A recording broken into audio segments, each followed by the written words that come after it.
ఎప్పుడైతే ఆంధ్రప్రదేశ్ ముఖ్యమంత్రి చంద్రబాబు నాయుడు గారు రేవంత్ రెడ్డి గారు ఆ ఇద్దరు కూడా ప్రజాభవన్ లో మీటింగ్ పెట్టుకున్నారో ఆ తర్వాత ఇమీడియట్ గా పోయి చంద్రబాబు నాయుడు గారు నేను గోదావరి నుంచి నీళ్లు తీసుకొని బంకచెర్ల నుంచి తీసుకుపోతానని ఆయన ప్రకటించిండు.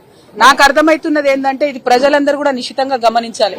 ఆ ప్రజాభవన్ మీటింగ్ పెట్టుకొని రేవంత్ రెడ్డి గారు చంద్రబాబు నాయుడు గారికి బ్రీఫ్ చేసిన తర్వాత చంద్రబాబు నాయుడు గారు ఈ బ్రీఫ్డ్ మీ అని చెప్పి బయటకు పోయి బంకచెర్ల మొత్తం కూడా ఆ రిజర్వాయర్ కడతామని చెప్పి ప్రకటించారు.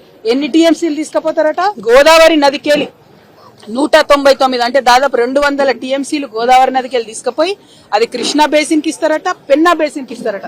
అంటే ఆంధ్రాలో ఉన్న మొత్తం అన్ని ప్రాజెక్టులకు వాళ్ళు నీళ్లు ఇచ్చుకుంటారు. మన దగ్గర గోదావరిలోకి వెళ్ళి 200 టీఎంసీలు ఎత్తుకపోతుంటే ఈ అవగాహన లేని మూర్ఖపు ముఖ్యమంత్రి చూసుకుంటా నిలబడ్డాడు.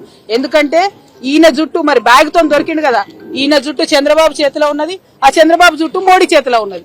కాబట్టి వాళ్ళు ఎట్లా చెప్తే అట్లా చేసుడు తప్పితే తెలంగాణ రైతుల గురించి ఆలోచన లేదు, తెలంగాణ నీళ్ల గురించి ఆలోచన లేదు. ఇది దారుణమైన విషయం.